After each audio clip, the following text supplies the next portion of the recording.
Coupe les liens. Ce monsieur vous a fait beaucoup de mal. Qui est Wafo? Wafo, Dagobert, le père de l'idole. Il était un braqueur d'abord à la brique. À la brique de Yaoundé. Il a fait du sale là-bas. Il a fui. Il est venu se cacher en Ouattara. Oh! Pourquoi tout le monde a peur de moi? Quand vous voyez sa propre fille, l'idole n'arrive pas à prononcer son nom. Mais vous avez compris que l'idole mène des combats contre la violence. Moi, il faut doser sa femme. Vous comprenez, non? La mère de l'idole a souffert. C'est une femme calme. Moi, il faut malaxer ses enfants quand ils étaient petits. Moi, il faut être violent depuis. Moi, il faut abandonner l'idole. Oui, moi, il faut n'a jamais rien fait. Moi, il faut... Sa femme était son tam-tam. Il est violent depuis. Ses enfants ont vu le hélélé. C'est aussi des victimes. Oui, c'est pour ça que je demande à l'idole que rien que pour tout ce qui vous a suivi pour toute ta vie, il faut couper le cordon ombilical, ma soeur. Arrête, ne protège pas va loin, ce n'est pas ton père, c'est un inconnu. Il vous a détruit, jette-le loin. Coupe ce cordon, même pour ta mère, pour tout ce que ta mère a vécu, coupe ce cordon. Donc, moi, faux.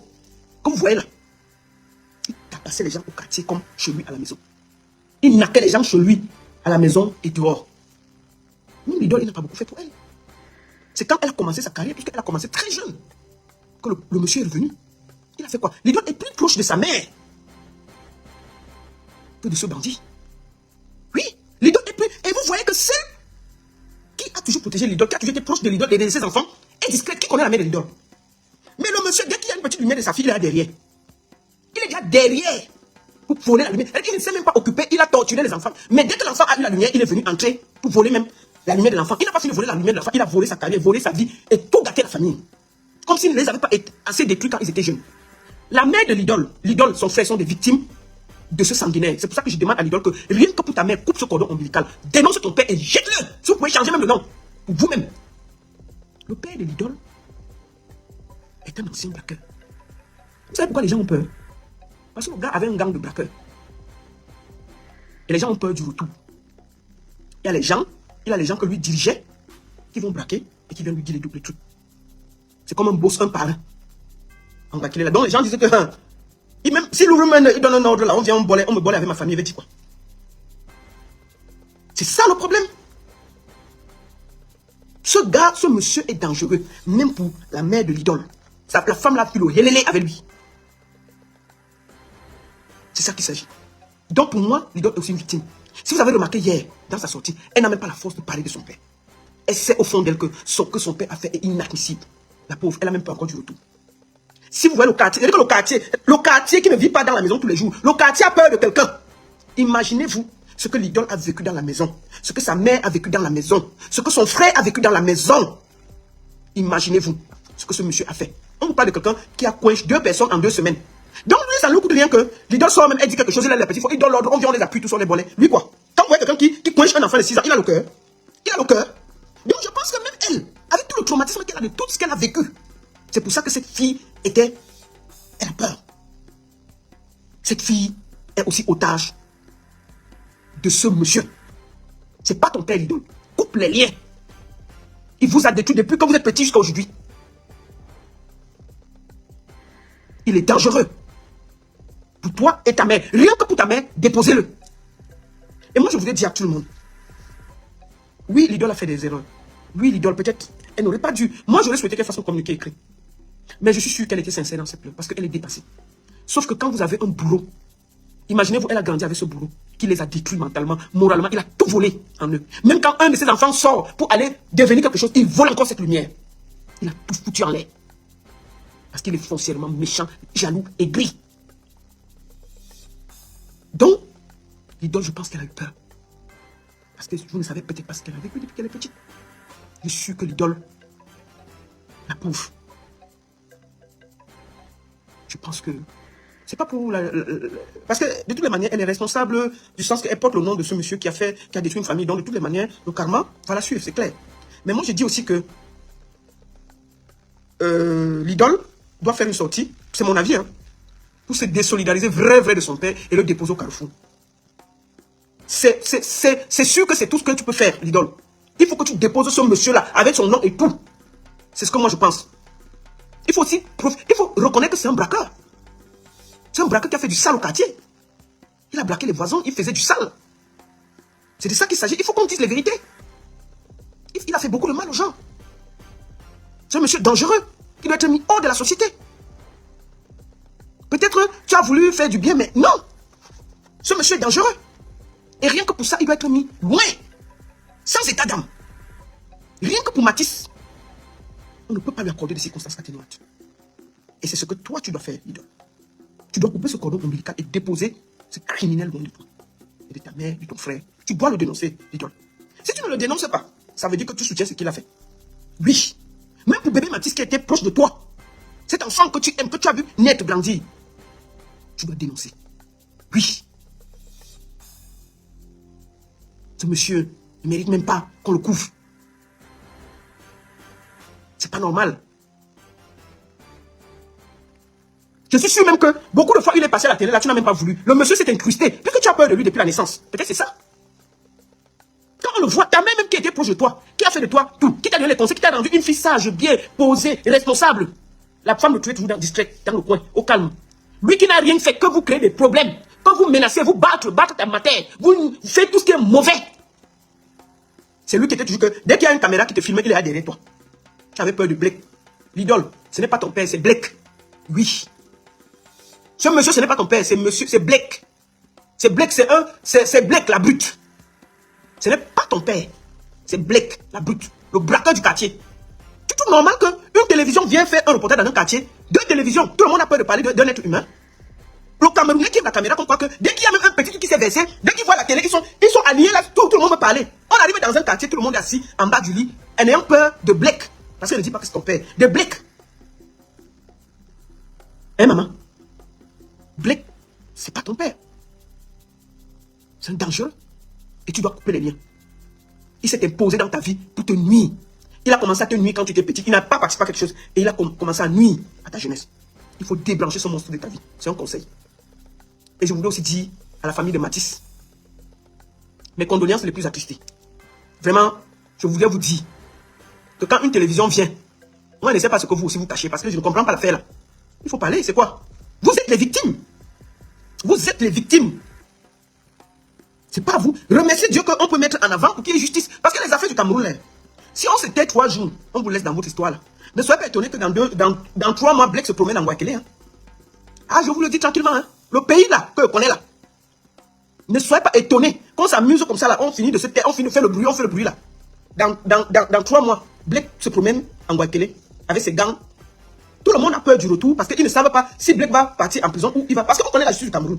Parce que, est-ce que vous trouvez normal qu'il y a 2 semaines, le monsieur a fait un truc, on l'a même pas entendu pour voir ce qui s'est passé. On finit ça. Depuis que l'histoire est là, tout le monde parle, tout le Cameroun parle. Il n'y a même pas un seul procureur de la République qui est même sorti pour dire qu'il va quand même écouter ce que tout le monde dit. 0 procureur de la République, rien. On est là sur Facebook en train de bavarder. On le surveille. Qui gouverne ce pays-là? Où les faits divers se succèdent, il n'y a personne. La ministre de la famille pouvait même parler quelque chose. Rien. On est ça, on se bat. On écoute seulement. Oh, machin, il n'y a pas de procureur de la République au Cameroun. Une affaire aussi grave, il devait m'avoir une conférence de presse pour expliquer ce qui s'est passé. D'accord? Donc, Blake a pris en otage Mouakele devant tout le Cameroun. Pardon, allez réveiller par rapport, vous lui dites que Mouakele est en otage, pris en otage par un chien méchant qui s'appelle Blake. Jusqu'à les gens sont assis dans les Sissongo quand les caméras arrivent. Donc, pour moi, je vais te dire une chose, ma seule idole. Tu n'es pas responsable des actes de ton père, mais ça va te suivre que tu le veuilles ou pas. Ça va te suivre. Donc la seule chose que tu auras fait, ce sera de dénoncer et de couper ces liens ombilicaux en public. C'est un conseil. Tu fais ce que tu veux. Rien que tout ce que ce monsieur a fait de pourri dans ta vie. Moi, je vois tes combats ici. Tu luttes contre la violence faite aux femmes. Bon, moi, je conseille aussi aux gens d'aller réveiller par rapport et de lui dire que c'est grave dans le pays. Il y a même Matisse qui n'est plus là. Moi, je ne sais pas s'il y a les gens, mais allez le réveiller quand même, dis donc. C'est quoi ça? Allez réveiller le président, vous lui dites que c'est grave. Ça, c'est quel président qui dort matin, midi, soir, jusqu'à 24 heures, il dort depuis 2 jours. On parle. Même un petit mot, mon frère. Même, je ne sais pas qui est la ministre de la famille dans le pays là. Même un petit mot, mon frère. Et je voulais parler à mes frères artistes là. Je veux finir par là. Mes chers artistes, vous n'êtes pas obligés de parler parfois. En passant, je vais poser une question. Moi, je prononce Blake. Il est qui? Moi, je parle de Blake jusqu'à demain. C'est un braqueur, c'est tout. J'ai dit ça, si ça le dérange qu'il... Si c'était moi, si elle pouvait même voir les infirmières là qui guettent là, on finissait avec lui. C'est quoi ces bêtises là? Est-ce qu'il mérite, avec tout le mal qu'il a fait autour de lui, il mérite de vivre même? passant, je voulais profiter pour demander à... Est-ce que Malox a publié pour Matisse? Pardon, vous qui partez, parce que moi il m'a bloqué, donc je ne peux pas dire quelque chose que je ne connais pas. Moi je sais que Kossi a publié. Est-ce que Malox et Kossi ont publié? Est-ce que Malox a publié pour Matisse? Est-ce qu'il a fait un petit message, un truc comme ça là? Est-ce qu'il a fait quelque chose? Je ne sais pas. C'est vous qui êtes sur sa page. Est-ce que Malox a même mis une petite photo, un petit truc et tout? Ok. On me dit qu'il a fait. Je le félicite. Pour une fois qu'il a laissé ces choses pour faire. Mais je leur conseille de laisser un peu leur son là 2 minutes. Et qu'il laisse même 2 jours, 3 jours passer, qu'on mette ça sur Matisse. Parce que nous tous, nous sommes des pères et des mères d'enfants. Nous sommes tous des parents. De voir ça, c'est terrible. Voilà. C'est terrible. Je suis dépassé. Et je vais demander à la population de Ngouaikele là. Vous avez encore peur de quoi? Quand quelqu'un a aborder un enfant, vous avez peur de quoi? La télévision, vous avez peur de parler. Il faut expliquer qui est Blake. Moi, j'ai pris quelques informations de gauche à droite. Mais vous refusez. Ma chère mondiale africaine, laisse les polémiques, ma grande. Je ne suis pas là dans les polémiques. Je veux qu'il y ait justice pour Matisse. D'accord? Et si tu penses que c'est les polémiques, on ne peut pas trouver normal qu'un enfant soit arraché à la vie comme ça et on le dirait. Il faut qu'on sache qui est cette personne. C'est ça qu'il s'agit. Ok? Et deuxième des choses, je vais finir par là. On ne choisit pas ses parents. Mais on peut se défaire d'un parent nuisible. Si un parent est nuisible, tu peux le mettre à côté. C'est pas parce que quelqu'un t'a accouché qui peut te faire autant de mal. Ce que le père de l'idole a fait est impardonnable. On n'a pas de mots. Et moi, je dis aux gens de Ngouaikele là, au nom de mon bâton, n'ayez plus peur de Blake. Blake n'est rien. La population de Ngouaikele, c'est la baronne qui vous parle. N'ayez plus peur de Blake. N'ayez plus peur du retour. Population de Ngouaikele, c'est la baronne qui vous parle. N'ayez plus peur du retour. Blake n'est rien. C'est un pauvre braqueur. N'ayez plus peur de lui. Dénoncez, parlez. Vous savez tous ce que cette famille a vécu autour de vous. Vous avez peur de quoi? Vous avez peur de quoi? Nous sommes fatigués d'avoir peur des gens. Ils vont faire quoi de plus que ce qu'ils ont fait à Matisse? Vous avez peur de quelle qualité de retour? Et moi, je voulais dire aux gens qui travaillent pour Blake là, de savoir que Blake là, ce qu'il a fait à Matisse, il pouvait faire ça à votre enfant. Vous êtes tous des pères d'enfants. Donc arrêtez d'avoir peur et de mettre une population sur le joug. Que les gens ont peur des journalistes. C'est grave. C'est la première fois que je vois ça au Cameroun. Comment quelqu'un peut tenir tout un quartier comme ça jusqu'à les gens ont peur de parler de lui? Le monsieur est dans le coma. Vous avez peur de faire un petit témoignage? Mais quand c'est les autres, si c'était les autres, vous devez déjà faire les grands commentaires. Mais les Camerounais sont des gros peureux.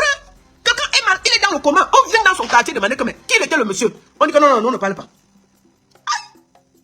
Mais il y a des fiottes en Ngouaikele. Il y a des grosses fiottes en Ngouaikele. Donc tous les gars que je vois porter les mimba en Ngouaikele, c'est des faits blancs. C'est des gros faits blancs.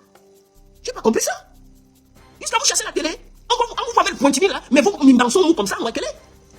Vous avez peur de Blake, de parler de Blake? J'ai jamais vu ça. Les journalistes arrivent, vous pouvez parler de lui. Je m'attendais à ce que les gens font des... Ils expliquent que le monsieur là même au quartier nous dérangeait. Il faisait comme ça, il faisait comme ça. Non, chacun dit que non, on ne parle pas. On a peur du retour. Mais quelqu'un peut tenir un quartier comme ça. Mais allez lever par rapport, vous dites qu'il y a Blake qui a pris son pouvoir en Ngouaikele. On dirait que Blake c'est le Poutine de Ngouaikele. On peut faire peur à des familles comme ça. Jusqu'à vous chasser les journalistes qui peuvent être là pour vous écouter, mon frère. Vous chassez les journalistes. Donc prochainement, vous croyez que vous allez avoir peur de Blake jusqu'à comment? Mince. On peut avoir peur comme ça. Donc, l'idole, ma soeur, coupe le cordon ombilical. C'est un moment difficile, compliqué. La sortie hier n'a pas été bien faite. Mais tu peux encore sortir. Après, peut-être, laisse encore. Tu fais une petite sortie, tu dénonces ton père. Même si tu ne fais pas une vidéo, tu fais un communiqué. Où tu te désolidarises. Je te conseille que dans le communiqué, tu ne dis pas mon père. Tu dis que moi, il faut. Tu te désolidarises de ce criminel-là. Oui. Tu le déposes. Et puis c'est tout. Rien que pour toi, ta mère et ton frère, pour tout ce qui vous a fait subir, tu le déposes au carrefour. C'est pas quelqu'un. Comme il a un gang en Ngouaikele, tout le monde a peur. Puisque Blake a un gang en Ngouaikele, tout le monde a peur du retour. Voilà le problème. Voilà pourquoi le quartier ne parle pas. Mince. Tout le monde veut voir ses enfants grandir en Ngouaikele. Vous n'avez pas peur de Paul, vous avez peur de Blake. Blake à l'hôpital, vous avez peur de Blake. Aïe. De toutes les manières, Paul Biya doit partir. Tout ça, c'est de sa faute. S'il était parti prendre le contrôle de Ngouaikele, est-ce que Blake pouvait prendre le contrôle de Ngouaikele? Si Paul Biya avait pris le contrôle de Ngouaikele, est-ce que moi, il devait être en train de diriger Ngouaikele avec ces gars? C'est quoi ça? Un quartier où les gens ont peur? Tout ça, c'est la faute de Paul Biya doit partir. C'est tout ce qu'il a dit. H, toi qui regardes, n'oublie pas de liker et de commenter. Vraiment, si tu n'es pas encore abonné, fais-le.